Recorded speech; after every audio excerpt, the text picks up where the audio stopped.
Face à la situation sécuritaire instable dans quelques communes dans la ville de Kinshasa, le gouverneur Daniel Bumba ainsi que le bourgmestre des communes sont appelés à assumer pleinement leurs responsabilités. En itinérance, ce jeudi 7 mai 2026, le vice-premier ministre, ministre de l'Intérieur, Sécurité, décentralisation et affaires coutumières Chabani Luko Biango Jacquemin a présidé à Ndjili une réunion du comité provincial des sécurités élargie aux comités locaux des sécurités des 4 communes sur 5 que compte le district de la Tchangou, notamment Ndjili, Massina, Kimbanteke et Ntele. Avec un ton ferme, le vice-premier ministre Chabani a interpellé les autorités urbaines sur leur manière de gérer les questions sécuritaires à Kinshasa, notamment après les récentes attaques enregistrées à la paroisse Saint-Théophile de Kimbanteke ainsi qu'à la paroisse protestante de la 23e communauté évangélique au Congo. Mais les dernières évaluations nous amènent au même résultat. La ville de Kinshasa ne tient pas régulièrement ses comités de sécurité.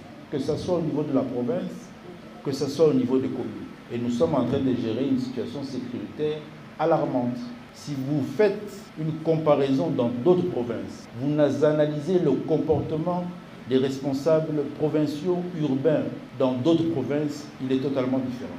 Et pourtant, Kinshasa a été la première province à bénéficier de la nouvelle gouvernance sécuritaire. Et ça, nous devons corriger. Il y a une tendance dans la ville de Kinshasa à faire croire que la sécurité n'est pas l'affaire de la ville-province de Kinshasa. Et ça, c'est très mal. C'est irresponsable et ça fait partie de toutes les conséquences de l'insécurité qu'on n'arrive pas à gérer. On ne tient pas des comités de sécurité au niveau de la province et ça a un impact sur les communes, sur les quartiers.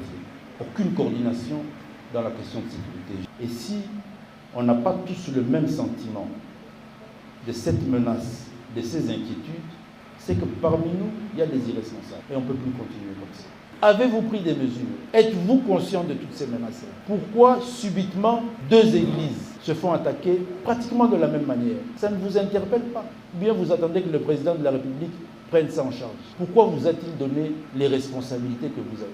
Qu'est-ce que vous en faites? Faut-il qu'un ministre de l'Intérieur laisse toutes les autres provinces pour venir s'en occuper? Pendant qu'on vous a désigné, on vous a responsabilisé. On va le faire combien de fois? Et si on le fait dans toutes les provinces? Finalement, on ne s'occupera pas d'autre chose. Finalement, on ne fera que cela. À cette occasion, il a rappelé, conformément au texte en vigueur, les champs d'action de chaque animateur des entités territoriales, chefs des rues, chefs des quartiers, bourgmestres et gouverneurs des villes. Les bourgmestres des communes du district de la Tchangou ont pour leur part confirmé au vice-premier ministre qu'ils transmettent régulièrement leur rapport au gouverneur de la ville. Le rapport a été déjà fait au niveau de l'autorité urbaine. Nous avons déjà introduit notre rapport. Et nous étions aussi saisi notre ministre provincial de l'Intérieur pour nous tenir informés de la situation. Merci beaucoup. Nous autres, à la municipalité de Massina, nous tenons 3 réunions de comité local de sécurité par mois. 2 réunions de comité restreint et 1 réunion de comité élargi chaque mois. Et je pense que le secrétaire du comité peut témoigner, c'est le chef d'antenne de l'ANER qui est, je pense qu'il est parmi nous, il peut témoigner. Les comités élargis, vous en avez déjà tenu combien? Élargi pour cette année, oui. On en a tenu 3, oui, activement. Et vous faites rapport? Oui, régulièrement, c'est chaque mois. Quand on tient la réunion, on a pour déposer notre rapport. Merci, Excellence. Je pense que le collègue vient notamment de dire chez moi. Je le fais au moins 2 fois le mois.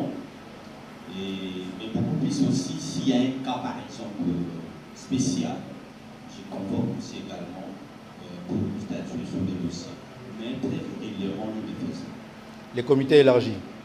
Pour les comités élargis, nous le faisons des fois, 1 fois le mois. Vous en avez fait combien cette année? Je crois 4 fois déjà. Il y a des rapports? Bien sûr, il y a des rapports, bien sûr. Cette rencontre a permis au vice-premier ministre de souligner la nécessité d'une tenue régulière des réunions de sécurité, tant au niveau provincial que communal, afin de disposer des cadres appropriés pour un véritable diagnostic et une prévention efficace de menaces sécuritaires. Le vice-premier ministre a également demandé au gouverneur de Kinshasa de convoquer et de présider dès la semaine prochaine une réunion mixte de sécurité réunissant les communes de la Tchangou, notamment Kimbanteke Kimbanteke, Massina, Maluku, Njili et Ntele afin d'analyser en profondeur les menaces et défis sécuritaires qui touchent la partie est de la capitale. Le curé de la paroisse Saint-Théophile de Kimbanteke ainsi que le pasteur de la 23e communauté évangélique au Congo ont également pris part à cette réunion. Le vice-premier ministre leur a exprimé toute sa compassion face à ces actes criminels.